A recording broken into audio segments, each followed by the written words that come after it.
Drivers have been asking for safety changes along Colesville Road for people on foot in Silver Spring for years. After a deadly hit and run at Crestmore Drive and Colesville Road in June, neighbors have been fighting to get something done. Our Randy Hildreth has an update from Montgomery County.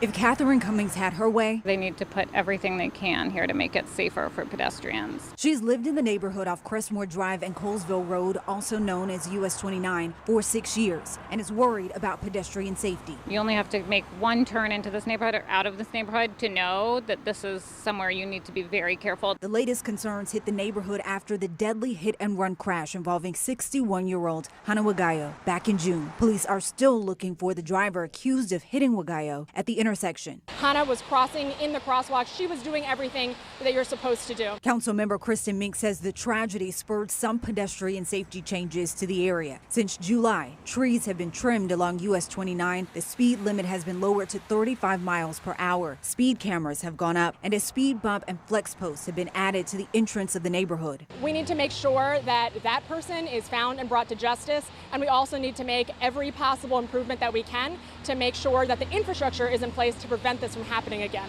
Those are just some of the recent pedestrian safety changes that have happened in this area.